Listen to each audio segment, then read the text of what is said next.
Hi last మీరు ఇంతవరకు నేను ఎక్స్ప్లెయిన్ చేసిన మిగతా పార్ట్స్ ని ఇంకా చూడకపోయి ఉంటే ముందుగా ఆ వీడియోస్ ని చూసి తర్వాత ఈ వీడియోని చూడండి. అప్పుడే మీకు కథలో ఏం జరుగుతుంది, నేను మీకు ఏం చెప్తున్నానో పూర్తిగా అర్థమవుతుంది. అలాగే ఈ వీడియో మీకు నచ్చినట్టయితే ప్లీజ్ వీడియోని లైక్ చేసి ఛానల్ ని సబ్స్క్రైబ్ చేసుకోండి.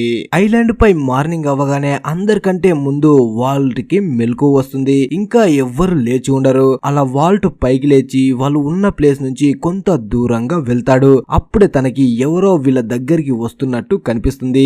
ఆ లేడీ చేతిలో గన్ కూడా ఉంటుంది. వెంటనే పరిగెట్టుకుంటూ మైకిల్ దగ్గరికి వచ్చి తనని నిద్రలేపుతాడు. అలాగే మిగతా వాళ్ళు అందరూ కూడా నిద్రలేస్తారు. అప్పుడే నిజంగానే వాల్ట్ చెప్పినట్టే ఒక లేడీ గన్ పట్టుకొని వీళ్ళు ఉన్న ప్లేస్ కి వస్తుంది. ఆ గన్ ని చూడగానే ఇక్కడ ఉన్న అందరూ అనుకుంటారు ఆ లేడీ వీళ్ళని చంపేస్తుంది అని. అందుకే సోయర్ తనని కొట్టడం కోసం ఒక కర్రని తీసుకొని తన దగ్గరికి వస్తూ ఉంటాడు. అలా సోయర్ ఆ లేడీతో మాట్లాడుతూ రోసో నువ్వు ఇక్కడేం చేస్తున్నావు అంటాడు. అప్పుడే రోసో సయ్యద్ వైపు తిరిగి తనతో అంటుంది వాళ్ళు వస్తున్నారు, ద అదర్స్ వచ్చేస్తున్నారు అంటుంది. ద అదర్స్ అంటే ఈ ఐలాండ్ పై ఉన్న ఎవ్వరికి కనపడని శక్తి అన్నమాట. అప్పుడే రోసో అందరితో అంటుంది మేము 18 సంవత్సరాల క్రితం ఇక్కడికి వచ్చినప్పుడు 6 ఉన్నాం. నేను అప్పుడు ప్రెగ్నెంట్ తో ఉన్నాను. ఆ తర్వాత కొన్ని రోజులకే నాతో పాటు వచ్చిన అందరూ చనిపోయారు. నేను మాత్రమే మిగిలాను. ఇక నేను ఒంటరిగానే నా బిడ్డకి జన్మనిచ్చాను. కానీ జన్మనిచ్చిన వారం తర్వాత ద అదర్స్ వచ్చి నా నుంచి నా బిడ్డని తీసుకొని వెళ్ళిపోయారు. ఇప్పుడు ఇక్కడి కూడా వాళ్ళు రాబోతున్నారు అంటుంది. అలా తన మాటల్ని అందరూ వింటూ ఉంటారు. అప్పుడే జేక్ అంటాడు ద అదర్స్ అంటే ఎవరు అని. దానికి రోసో వస్తారు కదా మీరే చూస్తారు. మీ దగ్గర ఇప్పుడు 3 ఆప్షన్స్ ఉన్నాయి. ఇక నుంచి పారిపోండి, లేదా దాక్కోండి, ఇక వీలైతే చచ్చిపోండి. అంతేకాని వాళ్ళ నుంచి ఎవ్వరు తప్పించుకోలేరు అంటుంది. ఆ తర్వాత జేక్ ఇంకా జాన్ ఇద్దరు మాట్లాడుకుంటూ ఉంటారు. అప్పుడే జేక్ జాన్ తో అంటాడు ఈ లేడీకి పిచ్చి పట్టినట్టు ఉంది. తను ఉన్న ప్లేస్ నే బాంబ్ పెట్టి పేల్చేసింది. అంటే తను మనని భయపెట్టాలి అనుకుంటుంది. ఎవరో వస్తారు మనం చంపుతారని మనకే కథలు చెప్తుంది అంటాడు. దానికి జాన్ తను చెప్పేది నాకు నిజమే అనిపిస్తుంది, నాకు కూడా కొన్ని వాయిస్లు వినిపించాయి అంటాడు. కానీ జేక్ మాత్రం నువ్వేమన్నా చెప్పు, ఈ లేడీని అంతగా పట్టించుకోకపోవడమే మంచిది అంటాడు. ఆ తర్వాత మైకిల్ దగ్గరికి వెళ్తాడు. ఈ రోజు మైకిల్ ఎలాగైనా తన బోట్ ని రెడీ చేసి ఇక్కడ నుంచి బయలుదేరబోతూ ఉంటాడు. కానీ ఇంకా కొంత పని ఉంటుంది. అందుకే మైకిల్ జేక్ వాళ్ళతో అంటాడు అందరం కలిసి పని చేసామంటే ఈ పని తొందరగా అయిపోతుంది, వెంటనే బోట్ కూడా రెడీ అవుతుంది అంటాడు. దానికి జేక్ నాకు 5 నిమిషాలు టైం ఇవ్వు, అందరిని వెళ్లి నేను ఇక్కడికి తీసుకువస్తాను అని అక్కడి నుంచి వెళ్లిపోతాడు. ఇక్కడ జేక్ ఎలాంటి మనిషి అంటే అందరితో మంచిగా ఉంటూ తను ఏం చెప్పినా చేయడానికి అందరూ రెడీగా ఉంటారు. ఆ తర్వాత మిగతా వాళ్ళు కూడా అందరూ వచ్చి తొందరగా ఆ బోట్ ని రెడీ చేస్తారు. అలా వెంటనే అందరూ కలిసి ఆ బోట్ ని వాటర్ లోకి తీసుకువస్తూ ఉంటారు. కానీ అప్పుడే దాని నుంచి ఒక భాగం విరిగి కింద పడిపోతుంది. దాంతో మైకిల్ కి చాలా కోపం వస్తుంది. తను కోపంగా సోయర్ ని చూస్తాడు. సోయర్ కూడా మండిపోతుంది. అది విరిగిపోతే నన్నెంద్ర అలా చూస్తున్నావని తనపై కోపడతాడు. అలా ఇద్దరి మధ్య గొడవ జరుగుతూ ఉంటుంది. కానీ అప్పుడే అడవిలో నుంచి బ్లాక్ కలర్ స్మోక్ కనిపిస్తుంది. దాంతో అందరూ చాలా భయపడతారు. అంటే ఆ లేడీ చెప్పింది నిజమే, ద అదర్స్ రాబోతున్నారు అనుకుంటారు. ఆ తర్వాత జేక్ వాళ్ళు రోసో దగ్గరికి వెళ్తారు. అప్పుడే రోసో అంటుంది ఇన్ని రోజులైతే నేను ఒక్కదానే కాబట్టి ఎక్కడైనా దాక్కునేదాన్ని, కానీ ఇప్పుడు మీరు 40 మంది ఉన్నారు, మీరు వెళ్లి ఎక్కడ దాక్కుంటారు అంటుంది. ఆ మాట విని జాన్ వాళ్ళు ఆలోచిస్తారు. అలా వెంటనే రోసోని తీసుకొని వాళ్ళు చూసిన ఆ కేజ్ దగ్గరికి వెళ్తారు. దాన్ని చూసి రోసో కూడా షాక్ అవుతుంది. అసలు ఇన్ని రోజులు నేను ఇక్కడ ఉన్నా దీన్ని ఎలా చూడలేకపోయాను అనుకుంటుంది. అప్పుడే మిగతా వాళ్ళు అంటారు దీని గురించి మాకు ఏమీ తెలీదు, నువ్వు చాలా రోజుల నుంచి ఇక్కడ ఉన్నావు కాబట్టి నీకేదైనా తెలిసేమోనని ఇక్కడికి తీసుకువచ్చాము అంటారు. కానీ రోసో మాత్రం నేను కూడా దీన్ని మొదటిసారి చూస్తున్నాను, దీని గురించి నాకు ఏమీ తెలీదు అంటుంది. అర్లీ కూడా వీళ్ళతో పాటు వచ్చి ఉంటాడు. తను అందరితో అంటాడు దీంట్లో మనం అందరం వెళ్లి దాక్కుంటామని మీకెందుకు అనిపిస్తుంది అంటాడు. అప్పుడు జాన్ ఎందుకంటే దీనికి బయట నుంచి తెరవడానికి హ్యాండిల్ లేదు, అంటే లోపల నుంచి ఖచ్చితంగా ఉండి ఉంటుంది. దీని లోపల నుంచి హ్యాండిల్ ఉందంటే ఇది బంకర్ లాంటిది అయి ఉంటుంది. లోపల నుంచి బయటికి రావడానికి ఇంకో దారి కూడా ఉండి ఉండొచ్చు. దీన్ని క్లోజ్ చేసి దాని నుంచి ఎవరైనా బయటికి వచ్చి ఉండొచ్చు అంటాడు. అంటాడు. కానీ వీళ్ళందరినీ చూస్తుంటే సయ్యద్ కనిపిస్తుంది. వీళ్ళు ఎలాగోలా చేసి దాన్ని ఓపెన్ చేసి పెద్ద ప్రమాదమే తెచ్చి పెడతారని అందరితో అంటాడు. దీని గురించి మనకి ఏమీ తెలియదు కాబట్టి దీన్ని ఓపెన్ చేయకుండా ఉండటమే మనకే మంచిది అంటాడు. మనకి ఇంతవరకు ద అదర్స్ అంటే ఎవరో తెలీదు, ఏమో ఇది కూడా వాళ్ళదే అయ్యుండొచ్చు కదా అంటాడు. అప్పుడే జాన్ రోసోతో అంటాడు, నువ్వు నీ ప్లేస్ ని బాంబ్స్ తో బ్లాస్ట్ చేసావు కదా, ఇంకా నీ దగ్గర ఏవైనా బాంబ్స్ ఉన్నాయా అంటాడు. కానీ రోసో మాత్రం నా దగ్గర బాంబ్స్ లేవు, కానీ బ్లాక్ రాక్ దగ్గర డైనమైట్స్ ఉన్నాయి, మనం అక్కడికి వెళ్తే వాటిని తెచ్చుకోవచ్చు అంటుంది. ఒకవేళ మీరు ఆ బ్లాక్ రాక్ దగ్గరికి వెళ్ళాలంటే రాత్రి అవ్వడానికి ముందే వెళ్ళాలి అంటుంది. దాంతో జేక్ వాళ్ళు ఎవరో ఒకరు అక్కడికి వెళ్లి ఆ డైనమైట్స్ ని తేవాలి అనుకుంటారు. ఆ డైనమైట్స్ ఎందుకంటే వీళ్ళు ఈ కేజ్ ని తెరవడానికి ఎలాంటి మార్గం లేదు కాబట్టి దాన్ని బ్లాస్ట్ చేసి ఓపెన్ చేయాలి అనుకుంటారు. అలా చేస్తేనే ఇక్కడ ఉన్న వాళ్ళు అందరూ ఇందులో దాక్కోవచ్చు.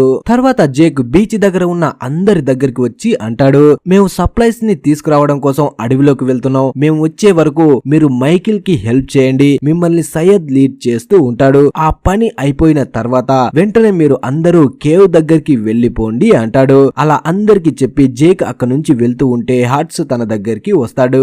అప్పుడే హార్ట్స్ జేక్ తో అంటాడు, మీరు ఎక్కడికి వెళ్తున్నారో నాకు బాగా తెలుసు, బ్లాక్ రాక్ దగ్గరికి వెళ్తున్నారు, అక్కడికి వెళ్లి డైనమైట్ తీసుకువచ్చి ఆ కేజ్ ని బద్దలు కొట్టాలి అనుకుంటున్నారు, కానీ ఇలాంటి విషయాలు మీరు సీక్రెట్ గా ఉంచాలి, ఆ బోండం గడికి చెప్పారు అంటే వాడు మొత్తం పెంట పెంట చేసి దొబ్బుతాడు అంటాడు. అంటే హార్ట్స్ అర్లీ గురించి మాట్లాడుతుంటాడు. అప్పుడే జేక్ అసలు నీకు ఏం కావాలి అంటాడు. దానికి హార్ట్స్, నాకు సైన్స్ గురించి తెలుసు కాబట్టి ఈ అడవిని కూడా అంచనా వేయగలను, అందుకే నేను కూడా మీతో పాటు వస్తాను, నేను ఏమి తలతిక్క పనులు చేయను, అలా చేస్తే నన్ను కూడా ఆ డైనమైట్ కట్టి లేపేయండి అంటాడు. దాంతో జేక్, సరే మేము అరగంటలో ఇక్కడ నుంచి బయలుదేరుతున్నావు, నువ్వు కూడా మాతో పాటు రావాలి అంటాడు. అలా చెప్పి జేక్ అక్కడ నుంచి వెళ్లిపోతాడు. తర్వాత మైకిల్ వాళ్ళు కనిపిస్తారు. తను బోట్ ని రెడీ చేస్తూ ఉంటే తనకి ఒక స్పెషల్ బ్యాంబో అవసరం పడుతుంది, దాన్ని ఎవ్వరు తీసుకురాలేరు, అందుకే సోయర్ దాన్ని ఒక్కడే వెళ్లి తీసుకురావాలి అనుకుంటాడు. అలా అడవిలోకి వెళ్లి ఆ బ్యాంబోని కట్ చేస్తూ ఉన్నప్పుడే అప్పుడే జేక్ తన దగ్గరికి వచ్చి తనకి ఒక గన్ ఇచ్చి, నేను బ్లాక్ రాక్ దగ్గరికి వెళ్తున్నాను, నేను వచ్చే లోపు ఇక్కడ ఏదైనా ప్రాబ్లం వస్తే ఈ గన్ ని ఉపయోగించు అంటాడు. అప్పుడు సోయర్ నవ్వుతూ, అంటే ఇక్కడ ఎవరైనా తిండి కోసం చనిపోతూ ఉంటే వాళ్ళకి విముక్తి కలిగించమని చెప్తున్నావా అంటాడు. అప్పుడు జేక్, కేవలం దీన్ని అవసరం పడ్డప్పుడు మాత్రమే ఉపయోగించని అక్కడి నుంచి వెళ్లిపోతుంటాడు.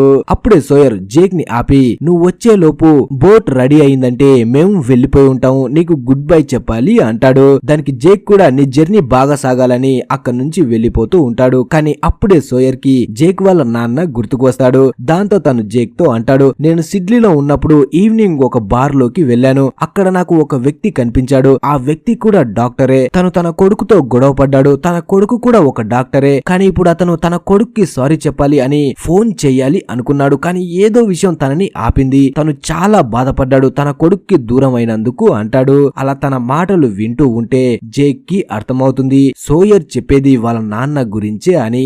దాంతో వాళ్ళ నాన్నని గుర్తు తెచ్చుకొని జేక్ చాలా ఏడుస్తాడు.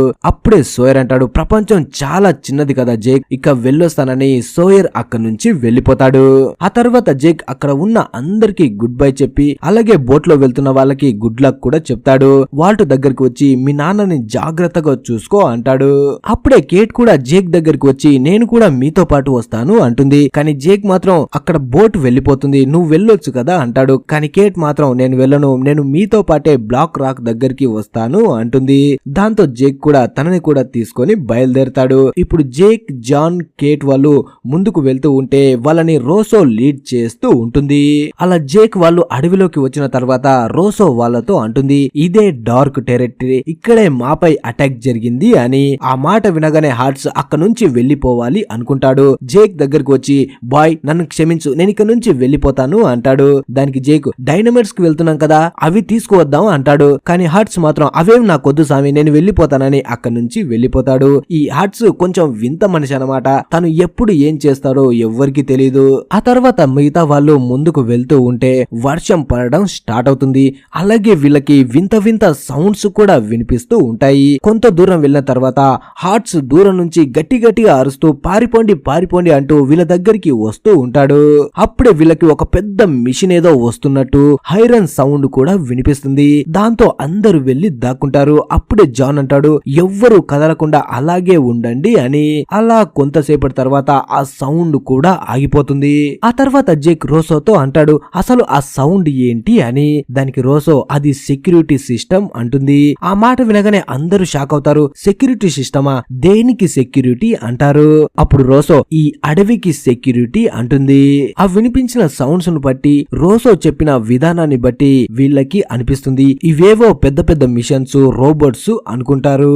ఆ తర్వాత చాలా సేపటికి రోసో అందరినీ ఆ బ్లాక్ రాక్ దగ్గరికి తీసుకువస్తుంది. ఈ బ్లాక్ రాక్ అంటే ఏదో పెద్ద కొండ అయి ఉంటుంది లేదా కేవ్ అయి ఉంటుంది. ఇక్కడ చాలా దారుణంగా ఉంటుంది అనుకున్నారు కదా. నేను కూడా అలాగే అనుకున్నాను, కానీ ఇది ఏది కాదు, ఒక పాత షిప్ అయి ఉంటుంది.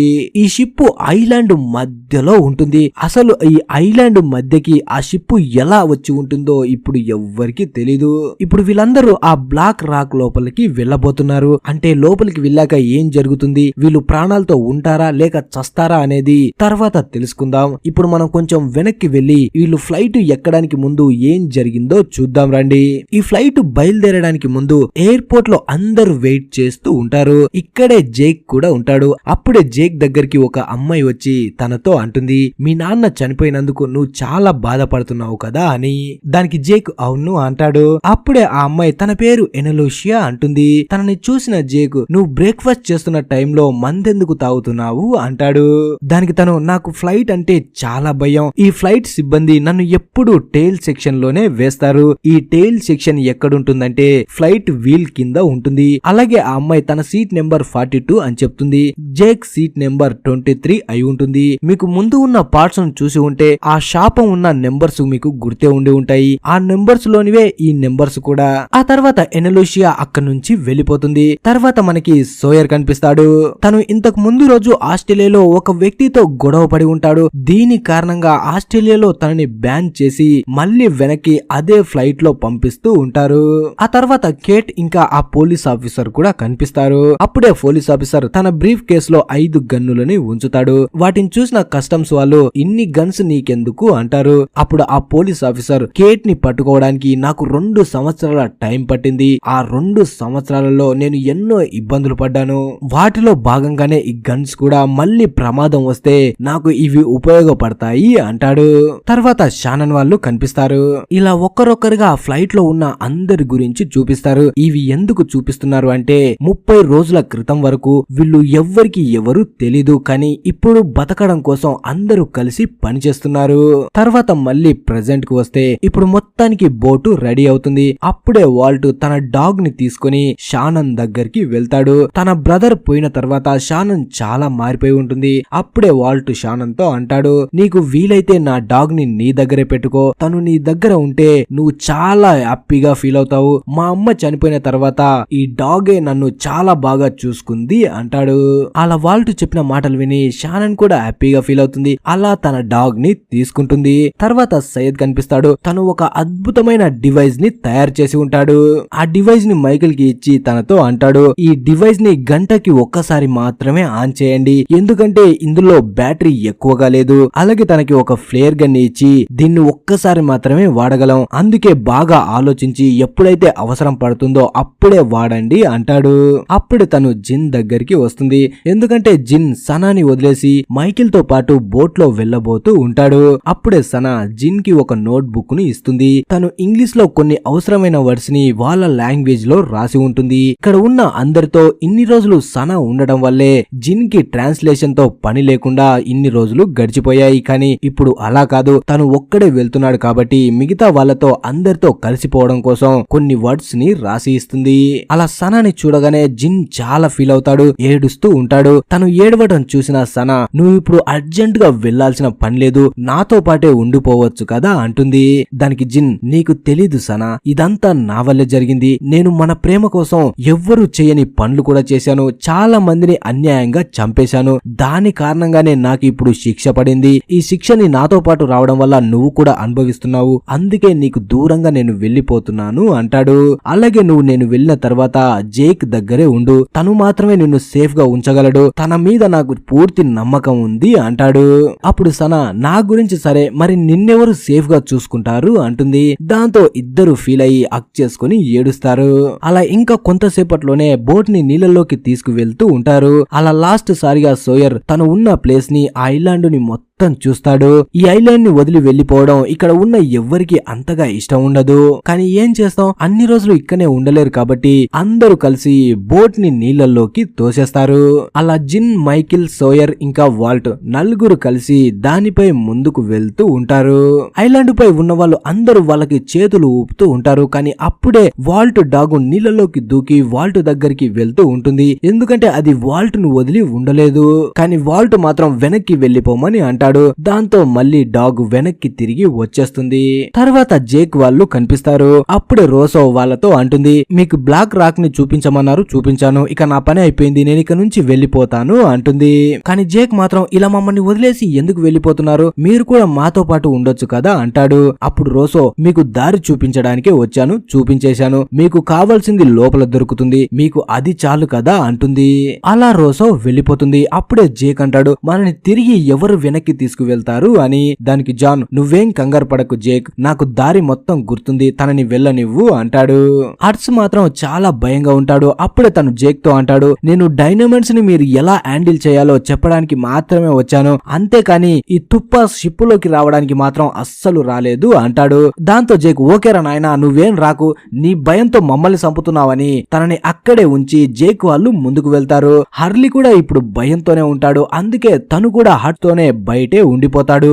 అలా జాన్, జేక్ ఇంకా కేట్ ముగ్గురు కలిసి ఆ షిప్ లోపలికి వెళ్తారు. షిప్ లోపల చాలా అస్థిపంజరాలు కనిపిస్తాయి. అంటే వాళ్ళని బంధించి చంపి ఉంటారు. అప్పుడే జాన్ అంటాడు, వీళ్ళందరూ బందీలుగా ఉన్నారు, అంటే వీళ్ళని పని చేయడం కోసం బలవంతంగా తీసుకువచ్చి చంపేశారు అంటాడు.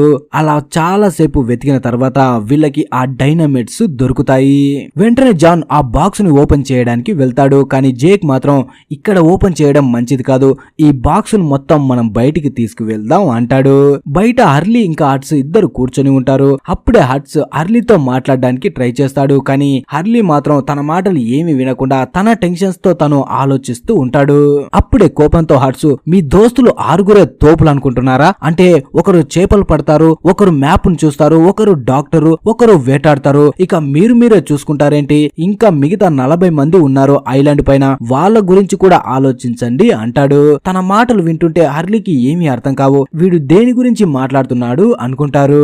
అప్పుడే జేక్ వాళ్ళు ఆ డైనమైట్స్ ఉన్న బాక్స్ ని ఆ షిప్ లో నుంచి బయటికి తీసుకువస్తారు.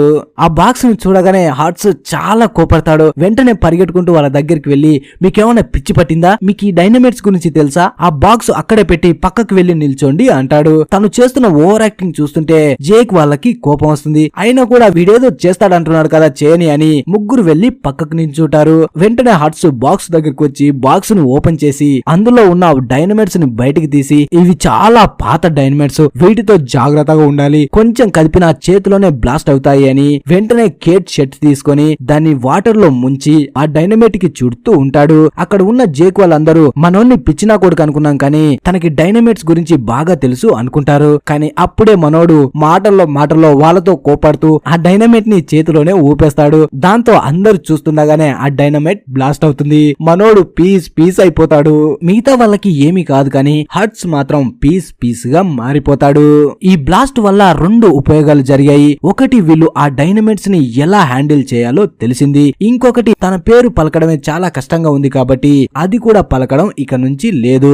తర్వాత జాన్ నెమ్మదిగా ఆ డైనమైట్స్ ని తీస్తూ ఉంటాడు. ఎందుకంటే ఇంతకు ముందు హట్స్ ఎలా తీశాడో చూశాడు కాబట్టి వాడిలా మాత్రం కాకుండా జాగ్రత్తగా తీస్తూ ఉంటాడు. అప్పుడే జేక్ తో అంటాడు, మనం అన్ని తీసుకువెళ్లకుండా మనకి అవసరమైన వారికే తీసుకువెళ్దాం అంటాడు. దానికి జేక్, అయితే మనం 3 తీసుకువెళ్దాం అంటాడు. అలా జేక్ బ్యాగ్ లో 3 డైనమైట్స్ ని పెట్టుకుంటాడు. దానికి జాన్, నువ్వు 3 పెట్టుకో, నేను 3 నువ్వు 3 డైనమైట్స్ ని పెట్టుకో, నేను 3 డైనమైట్స్ ని పెట్టుకుంటాను, ఒకవేళ మధ్యలో నువ్వు సచ్చినా నేను సచ్చినా మిగిలిన వాళ్ళ దగ్గర ఇంకా 3 ఉంటాయి కాబట్టి వాటిని తీసుకువెళ్లి ఆ కేజ్ ని బ్లాస్ట్ చేద్దాం అంటాడు.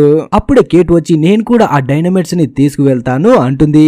దాంతో ఇప్పుడు ఇద్దరు తీసుకువెళ్ళాలి కాబట్టి ముగ్గురులో ఎవరు తీసుకువెళ్లాలని సెలెక్ట్ చేసుకుంటారు. దాంతో జాన్ ఇంకా కేట్ తీసుకువెళ్తారు. వీటిని చాలా జాగ్రత్తగా తీసుకువెళ్ళాలి. అలాగే ఇద్దరు దూరంగా వెళ్ళాలి. ఎందుకంటే ఒకరు బ్లాస్ట్ అయి చచ్చినా ఆ బ్లాస్ట్ వల్ల మిగతా వాళ్ళకి ఏం కాకుండా ఉండటానికి. వీళ్ళు వెళ్తున్న టైంలో చిన్నగా కదిలినా అవి బ్లాస్ట్ అయి చచ్చిపోతారు. అందుకే చాలా జాగ్రత్తగా వెళ్ళాలి. ముఖ్యంగా ఈ డార్క్ టెరిటరీ నుంచి జాగ్రత్తగా వెళ్ళాలి. ఇక్కడ ఏదో సెక్యూరిటీ సిస్టమ్ ఉంది, అది ఆన్ అయిందంటే మనందరిని చంపేస్తుంది. అందుకే జాగ్రత్తగా వెళ్ళాలని తీసుకొని అక్కడి నుంచి బయలుదేరతారు. తర్వాత మనకి బీచ్ లో ఉన్న వాళ్ళు కనిపిస్తారు. ఇప్పటికే వీళ్ళు మైకిల్ వాళ్ళని బోట్ లో పంపించి ఉంటారు. ఇంతకు ముందే జేక్ సయ్యద్ కి చెప్పి ఉంటాడు, మేము ఇక్కడ నుంచి డైనమైట్స్ కోసం వెళ్ళిన తర్వాత ద అదర్స్ ఇక్కడికి అటాక్ చేయడానికి వచ్చి క్లేయర్ బేబీని తీసుకువెళ్ళాలి అనుకుంటారు. ఆ టైంలో వాళ్ళపై అటాక్ చేయమని ఒక గన్ కూడా తనకి ఇచ్చి వెళ్లి ఉంటాడు. కానీ క్లేయర్ మాత్రం చాలా బాధలో ఉంటుంది, తన బేబీకి ఏదైనా అవుతుందేమో అని. ఇంతకు ముందే జేక్ చెప్పాడు కాబట్టి అందరూ ఇప్పుడు కేవ్ దగ్గరికి బయలుదేరుతూ ఉంటారు. అప్పుడే చార్లీ సయ్యద్ దగ్గరకు వచ్చి నాకు ఒక గన్ కావాలి, నేను క్లేయర్ ని ప్రొటెక్ట్ చేయాలి అంటాడు. కానీ సయ్యద్ మాత్రం సారీ దోస్త్, అలా ఇవ్వడం కుదరదు, నా దగ్గర ఒకే గన్ను ఉంది, నేను అందరినీ కాపాడాలి అంటాడు. ఒకవేళ నువ్వు క్లేయర్ ని తన బిడ్డని కాపాడాలనుకుంటే వాళ్ళని జాగ్రత్తగా కేవ్ దగ్గరికి తీసుకురావడంలో హెల్ప్ చెయ్యి అంటాడు. ఆ తర్వాత చార్లీ బేబీని తీసుకువెళ్లడం కోసం స్పెషల్ గా ఒక దాన్ని తయారు చేసి దాన్ని క్లేయర్ దగ్గరికి తీసుకువెళ్తాడు. ఆ లోపే రోసో క్లేయర్ దగ్గరికి వచ్చి సయ్యద్ ఎక్కడున్నాడు, ద అదర్స్ వచ్చేస్తున్నారు, మనం రెడీగా ఉండాలి అంటుంది. దానికి చార్లీ సయ్యద్ వెళ్ళడానికి రెడీగా ఉన్నాడు, తను కొంత దూరంలో ఉన్నాడు అంటాడు. అప్పుడు రోసో వెంటనే వెళ్లి తనని ఇక్కడికి తీసుకురా అంటుంది. దాంతో చార్లీ క్లేయర్ ని అక్కడే రోసో దగ్గర వదిలేసి సయ్యద్ ని పిలవడం కోసం అక్కడి నుంచి బయలుదేరతాడు. అలా చార్లీ వెళ్లిపోగానే రోసో విచిత్రంగా బిహేవ్ చేస్తూ క్లేయర్ తో అంటుంది, నీ బిడ్డ పేరేంటి, తనని నాకు ఇస్తావా అంటుంది. అలా తన బిడ్డను తీసుకోవడానికి చేతులు ముందుకు పెట్టినప్పుడే తన చేతి మీద క్లేయర్ కొన్ని గుర్తులను చూస్తుంది. నిజానికి తను ప్రెగ్నెంట్ గా ఉన్నప్పుడు తనని కిడ్నాప్ చేశారు కదా, అప్పుడు తను తప్పించుకోవడానికి తన గోళ్లతో గీకి ఉంటుంది. అవే గుర్తులు రోసో పైన ఉంటాయి, అంటే తనని కిడ్నాప్ చేసింది రోసోనే అయి ఉంటుంది. ఇప్పుడు రోసోని చూసిన తర్వాత క్లేయర్ కి నెమ్మదిగా అన్ని గుర్తుకు వస్తూ ఉంటాయి. నేను నీపై అటాక్ చేశాను కదా అంటుంది. ఆ తర్వాత మనకి చార్లీ కనిపిస్తాడు. తను పరిగెట్టుకుంటూ సయ్యద్ దగ్గరికి వస్తాడు. ఆ తర్వాత చార్లీ పరిగెట్టుకుంటూ సయ్యద్ దగ్గరికి వచ్చి రోసో నిన్ను తీసుకురామంది, అంటే ద అదర్స్ వచ్చి ఉంటారు అంటాడు. దాంతో సయ్యద్ వాళ్ళు కూడా క్లేయర్ దగ్గరికి వస్తారు. కానీ వీళ్ళు వచ్చేసరికి క్లేయర్ గాయపడి కింద పడి ఉంటుంది. తనపై అటాక్ చేసి బేబీని తీసుకువెళ్లి ఉంటారు. అలా తన బేబీని రోసో తీసుకువెళ్ళిందని అందరికి చెప్పి క్లేయర్ ఏడుస్తూ ఉంటుంది. తన ఏడుపును చూడగానే చార్లీకి చాలా కోపం వస్తుంది. వెంటనే అక్కడే ఉన్న సయ్యద్ పై అటాక్ చేస్తాడు. దాంతో సయ్యద్ కి చాలా కోపం వస్తుంది. పిచ్చి నా కొడుక, అదెవరో తీసుకువెళ్తే నాపినెందుకు అటాక్ చేస్తున్నావు అంటాడు. దానికి చార్లీ, నేను ముందే చెప్పాను కదా నాకు ఒక గన్ ఇవ్వమని, నువ్వే ఇవ్వలేదు, ఇచ్చి ఉంటే దాన్ని చంపేసేవాన్ని అంటాడు. అప్పుడు సయ్యద్, ఇప్పటికే ఎక్కువ చేశావు, తను బేబీని తీసుకుని ఎక్కువ దూరం వెళ్లి ఉండదు, మనం వెంటనే పరిగెట్టుకుంటూ వెళ్లి తనని పట్టుకోవాలి అని చార్లీ ఇంకా సయ్యద్ ఇద్దరు అక్కడి నుంచి అడవిలోకి బయలుదేరతారు.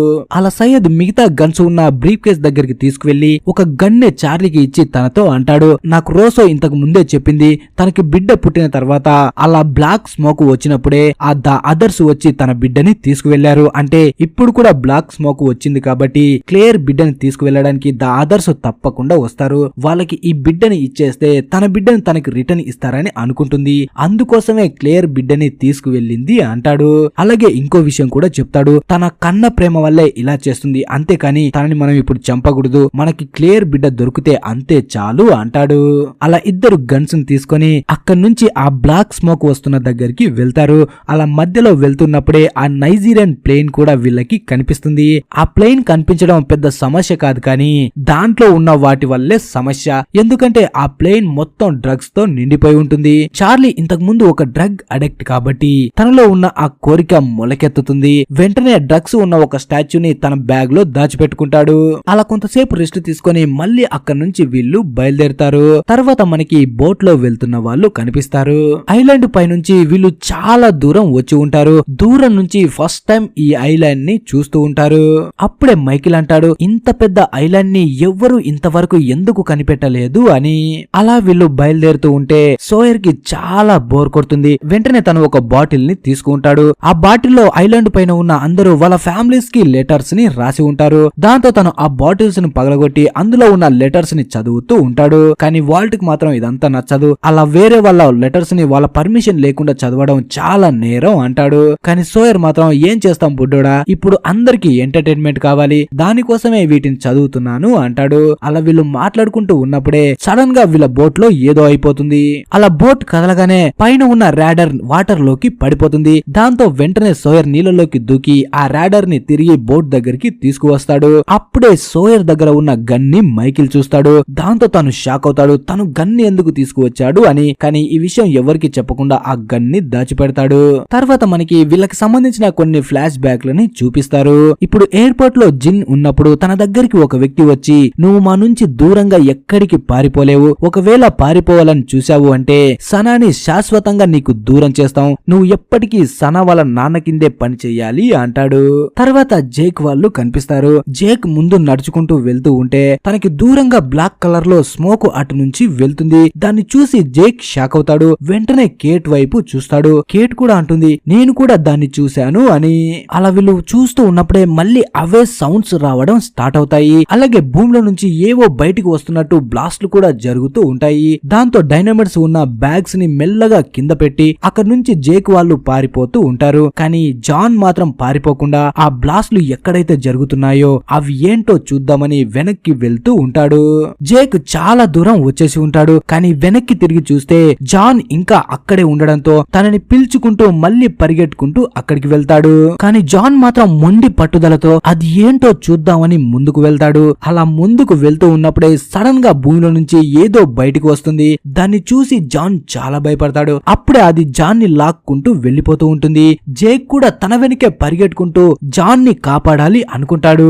కానీ అది మాత్రం జాన్ ని వదిలిపెట్టకుండా ఒక హోల్ లోకి లాక్కు వెళ్తూ ఉంటుంది. కానీ టైం కి వచ్చి జేక్ తన రెండు చేతులు పట్టుకొని బయటికి లాగుతూ ఉంటాడు. అప్పుడే జాన్ అంటాడు ప్లీజ్ జేక్ నన్ను వదిలేయ్, నేను లోపల ఏముందో తెలుసుకుంటాను, ఇవి ఏంటో తెలుసుకుంటేనే మనం ఇక్కడ ప్రాణాలతో ఉండగలం అంటాడు. కానీ జేక్ మాత్రం తనని వదిలిపెట్టాలి అనుకోడు. అప్పుడే కేట్ కూడా అక్కడికి వస్తుంది. దాంతో జేక్ కేట్ తో అంటాడు బ్యాగ్ లో నుంచి ఒక డైనమైట్ తీసి ఈ హోల్ లోకి వెయ్యి అని. అలా వెంటనే కేట్ తన బ్యాగ్ ని తీస్తూ ఉంటే జేక్ తనతో అంటాడు అది నీ బ్యాగ్ లో లేదు, నా బ్యాగ్ లో ఉంది అని. నిజానికి తను కేట్ బ్యాగ్ లో కాకుండా తన బ్యాగ్ లోనే డైనమైట్స్ ని పెట్టుకుని ఉంటాడు. అలా వెంటనే కేట్ పరిగెట్టుకుంటూ ఆ బ్యాగ్ ని తీసుకువస్తుంది. అప్పుడే జేక్ ఆ డైనమైట్ ని వెంటనే తీసి ఆ హోల్ లోకి వెయ్యి అంటాడు. అలా కేట్ డైనమైట్ తీసి హోల్ లోకి వేయగానే పెద్దగా కింద బ్లాస్ట్ జరుగుతుంది. దాంతో ఆ బ్లాక్ స్మోక్ వెంటనే బయటికి వచ్చి కనపడకుండా అడవిలోకి వెళ్లిపోతుంది. అలా జాన్ కూడా బయటకు వచ్చేస్తాడు. ఆ తర్వాత ప్రాణాల్ని కాపాడుకొని నలుగురు అక్కడి నుంచి బయలుదేరుతూ ఉంటారు. రాత్రి కూడా అవుతుంది. అప్పుడే హర్లీ తన నోట్లో అవే నెంబర్స్ ని పలుకుతూ ముందుకు వెళ్తూ ఉంటాడు. అప్పుడే కేటు తన వైపు చూసి దేని గురించో మాట్లాడుతున్నావేంటి అంటుంది. కానీ హర్లీ మాత్రం ఏమీ లేదు, నేను ఏదో మాట్లాడుకుంటున్నాను, నువ్వు ముందుకు వెళ్ళు అంటాడు. అలాగే మళ్ళీ కేట్ ని ఆపి నేను అన్నది నువ్వేమైనా విన్నావా అంటాడు. దానికి కేట్ విన్నాను, నువ్వు మాటి మాటికి 23 నెంబర్ ని పలుకుతున్నావు అంటుంది. తర్వాత జేక్ జాన్ దగ్గరికి వచ్చి నేను నిన్ను కాపాడాలని చూస్తుంటే నువ్వేంటి దాని వెంట వెళ్ళడానికి అంతగా ఉత్సాహపడుతున్నావు అంటాడు. అప్పుడు జాన్ చూడు జేక్, నువ్వు నేను ఒకటి కాదు, నువ్వు డాక్టర్వి, నువ్వు సైన్స్ నమ్ముతావు, కళ్ళ ముందు జరిగే మాయల్ని మంత్రాల్ని నువ్వు నమ్మవు, నేను మాత్రం అలా కాదు, నేను మాయల్ని మంత్రాల్ని నమ్ముతాను. మన చుట్టూ ఒకసారి చూడు, ఈ ప్లేన్ క్రాష్ అనుకోకుండా జరిగింది అనుకుంటున్నావా? లేదు, రాసి పెట్టింది, అందుకే ఇలా జరిగింది. మనం ఇక్కడికి వచ్చాక బతకడానికి పోరాడుతున్నాం, మనని కావాలని ఇక్కడికి తీసుకువచ్చారు అంటాడు. ఇక్కడికి తీసుకువచ్చిన ప్రతి ఒక్కరిని ఏదో ఒక మహత్ కార్యం కోసమే తీసుకువచ్చారు. అదంతా విన్న తర్వాత జేక్ అంటాడు ఓ నిజమా, అయితే మరి మనని ఇక్కడికి ఎవరు తీసుకువచ్చారు అని. దానికి జాన్ ఇంకెవరు, ఈ ఐలాండే అంటాడు. నీకు ఇంకా అర్థం కావడం లేదా, ఇది నార్మల్ ఐలాండ్ కాదు, ఇది ఒక స్పెషల్ ఐలాండ్ అంటాడు. అప్పుడు జేక్ ఓకే ఇదంతా నువ్వు చెప్పినట్టే జరుగుతుంది అనుకుందాం, మరి దీనికి అంతం ఎక్కడ ఉంటుంది అంటాడు. ఆ మాటకి జాన్ నవ్వుతూ ఎప్పుడు ఆగిపోతుంది అంటే మనం ఆ కేజ్ ని ఎప్పుడైతే తెరుస్తామో అప్పుడు మనం సర్వైవ్ అవ్వడానికి ఒక మార్గం దొరుకుతుంది అంటాడు. తను ఎంత చెప్పినా జేక్ కి మాత్రం నమ్మకం ఉండదు. కానీ ఏదో ఒక రోజు జేక్ కూడా అర్థం చేసుకుంటాడు. ఆ తర్వాత నలుగురు కలిసి చాలా కష్టపడి ఆ డైనమైట్స్ ని ఆ కేజ్ దగ్గరికి తీసుకువస్తారు. కానీ దాన్ని బ్లాస్ట్ చేస్తారా లేదా అనేది తర్వాత తెలుసుకుందాం. తర్వాత చార్లీ వాళ్ళు కనిపిస్తారు. చార్లీ సయ్యద్ క్లేర్ కొడుకైన ఏరన్ ని తీసుకురావడం కోసం అడవిలో పరిగెట్టుకుంటూ వెళ్తూ ఉంటారు. అప్పుడే చార్లీకి ఏరన్ కి సంబంధించిన డ్రెస్ కనిపిస్తుంది. వెంటనే ఆ డ్రెస్ ని పరిగెట్టుకుంటూ వెళ్లి తీసుకుంటాడు. సయ్యద్ తనని ఆపడానికి ట్రై చేస్తాడు. కానీ మనోడు అస్సలు ఆగకుండా వెంటనే దాన్ని పట్టుకుంటాడు. దాన్ని తీసుకోగానే అది ఒక ట్రాప్ అయి ఉంటుంది. పైనుంచి ఒక రాయి వచ్చి చార్లీపై పడిపోతుంది. దాని వల్ల చార్లీకి చాలా బ్లడ్ పోతుంది. అప్పుడే సయ్యద్ వెంటనే మనం తిరిగి వెనక్కి వెళ్దాం అంటాడు. కానీ చార్లీ మాత్రం ఐరన్ లేకుండా వెనక్కి వెళ్ళాలి అనుకోడు. దాంతో ఇద్దరు మళ్ళీ బయలుదేరాలనుకుంటారు. కానీ చార్లీకి గాయమైంది కాబట్టి సయ్యద్ డాక్టర్ కూడా కాదు తనని బాగు చేయడానికి. కానీ తనకి తెలిసిన వైద్యాన్ని చేస్తాడు. తను గన్ పౌడర్ తీసుకుని చార్లీకి అయిన గాయంపై పోస్తాడు. దాంతో తన గాయం నుంచి బ్లడ్ రావడం ఆగిపోతుంది. ఆ తర్వాత ఇద్దరు రోసో కోసం మళ్ళీ అక్కడి నుంచి బయలుదేరతారు. అలా వీళ్ళు ఆ బ్లాక్ స్మోక్ వచ్చిన దగ్గర దగ్గరికి రాగానే రాత్రి కూడా అవుతుంది. నిజానికి ఈ ప్లేస్ లో ఒక టైర్ ని తగలబెట్టి ఉంటారు. దాని కారణంగానే ఆ బ్లాక్ స్మోక్ వస్తూ ఉంటుంది. అలా వీళ్ళు అక్కడికి రాగానే రోసో వాళ్ళ ముందుకి వస్తుంది. రోసోని చూడగానే చార్లీకి చాలా కోపం వస్తుంది. తనపై అటాక్ చేయడానికి వెళ్తూ ఉంటాడు. కానీ సయ్యద్ తనని ఆపి తనని ఏమీ చేయకని ప్రేమగా రోసోతో మాట్లాడుతూ ఉంటాడు. అప్పుడే రోసో ఏడుస్తూ వాళ్ళతో అంటుంది, వాళ్ళు ఇక్కడికి ఈ బాబుని తీసుకోవడానికి తప్పకుండా వస్తారు. అలా వచ్చినప్పుడు ఈ బాబును వాళ్ళకి ఇచ్చేసి దీనికి బదులుగా నా కొడుకుని తీసుకోవాలి అనుకున్నాను అంటుంది. అప్పుడే సయ్యద్ ఈ విషయం నీకెవరు చెప్పారు అంటాడు. అప్పుడు రోసో నేను అడవిలో సౌండ్స్ విన్నాను, వాళ్ళు ఈ బాబుని తీసుకోవడానికి వస్తున్నారు అని, అందుకే ఇదంతా చేశాను అంటుంది. అలా రోసో ఏడుస్తూ ఉంటే తనని అక్కడే వదిలేసి ఆ బాబుని తీసుకొని సయ్యద్ ఇంకా చార్లీ అక్కడి నుంచి బయలుదేరుతుంటారు. ఆ తర్వాత బోట్ లో ఉన్న వాళ్ళు కనిపిస్తారు. వీళ్ళు చాలా దూరం వచ్చేసి ఉంటారు. అప్పటికే రాత్రి అయిపోతుంది. సయ్యద్ వీళ్ళకి ఇచ్చిన డివైస్ ని గంటకి ఆన్ చేస్తూ ఉంటారు. ఒకసారి సడన్ గా వీళ్ళకి ఏదో డిటెక్ట్ అవుతుంది. కానీ అదేంటో అనేది వీళ్ళకి ఏమీ అర్థం కాదు. కానీ అది చాలా దూరంలో ఉంటుంది. అప్పుడే సార్ వెంటనే మనం ఫ్లేర్ గన్ తోటి ఫైర్ చేసామంటే మనని కాపాడడానికి వాళ్ళు మన దగ్గరికి రావచ్చు కదా అంటాడు. దాంతో అందరూ కొంతసేపు ఆలోచించి వెంటనే ఫ్లేర్ గన్ తో ఫైర్ చేస్తారు. ఆ ఫ్లేర్ గన్ ని చూసి ఒక బోట్ వీళ్ళ దగ్గరికి వస్తుంది. ఆ బోట్ లో మనుషులు కూడా ఉంటారు. వాళ్ళని చూసి సోయర్ వాళ్ళు చాలా హ్యాపీగా ఫీల్ అవుతారు. కానీ అతన్ని చూస్తూ ఉంటే ఒక దొంగలాగా కనిపిస్తాడు. తను సోయర్ వాళ్ళతో అంటారు, మీరు ఇంత దూరం ఏం చేయడానికి వచ్చారు అని. అప్పుడు మైకిల్ మా ప్లేన్ ఆ ఐలాండ్ పై క్రాష్ అయింది, మేమే కాకుండా ఇంకా చాలా మంది ఉన్నారు, మీరు మమ్మల్ని కాపాడడానికే వచ్చారు కదా అంటాడు. కానీ అతను మాత్రం మేము మిమ్మల్ని కాపాడడానికి రాలేదురా నాయనా, మీతో ఉన్న ఆ కుర్రాన్ని తీసుకువెళ్ళడానికి వచ్చాము అంటాడు. నిజానికి అతను వాల్ట్ గురించి చెప్తుంటాడు.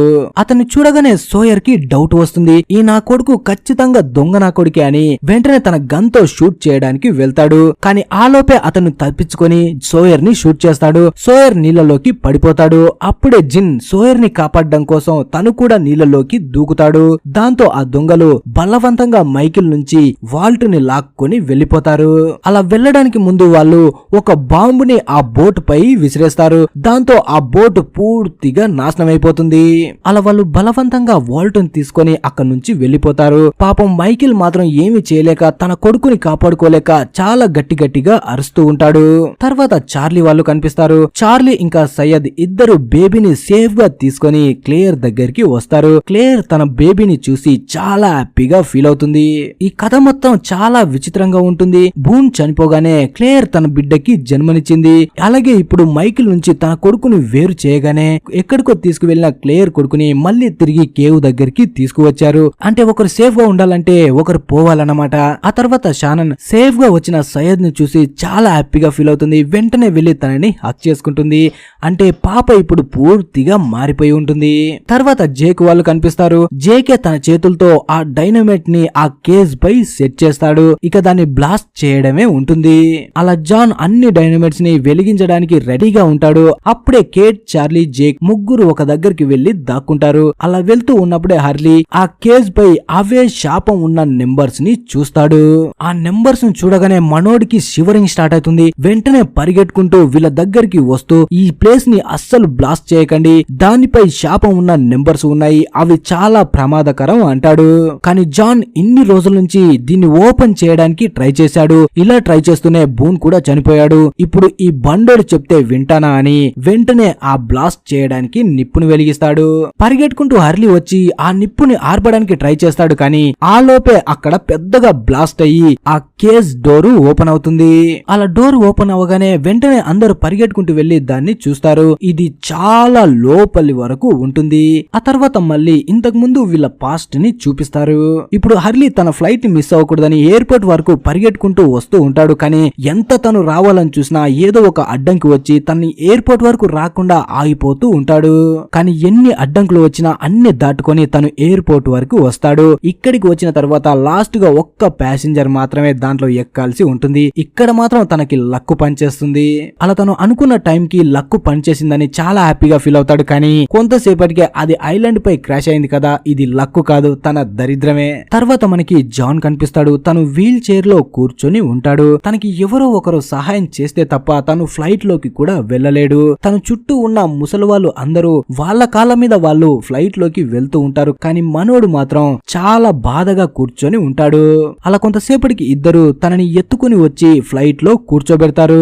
మన ప్రపంచంలో జాన్ కోసం ఏమీ లేదు, తను కాలు లేని ఒక వ్యక్తి అని అందరూ జాలిగా చూడ్డం తప్ప. కానీ ఈ ఐలాండ్ పై క్రాష్ అయిన తర్వాత తన కాళ్ళు తనకు తిరిగి వచ్చాయి. ఇక్కడ ఒక పెద్ద వేటగాడయ్యాడు, అందరికి మార్గదర్శిగా మారిపోయాడు.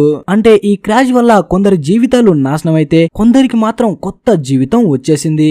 ఇప్పటి నుంచి వీళ్ళ లైఫ్ లో ఏం జరగబోతుంది, ఈ కేజ్ ఓపెన్ చేసిన తర్వాత ఈ కేజ్ లోపల ఎవరున్నారు, ఎవరు బయటకు వస్తారు, వీళ్ళ లైఫ్ ఎలా మారిపోతుంది అనేది ముందు ముందు చూద్దాం. ఈ పార్ట్ తో సీజన్ 1 కంప్లీట్ అయిపోయింది. కానీ ఇది ట్రైలర్ లాంటిదే, ముందు ఫుల్ పిక్చరే ఉంది. ఇంకా అద్భుతమైన అడ్వెంచర్స్ ఉండబోతున్నాయి. వాటిని ఏవి మిస్ అవ్వకూడదు అంటే మీరు ఛానల్ ని సబ్స్క్రైబ్ చేసుకుని బెల్ ఐకాన్ ని ఆన్ చేసి పెట్టుకోండి. అలాగే వీడియో మీకు నచ్చినట్లయితే ప్లీజ్ వీడియోని లైక్ చేయండి. Thanks for watching.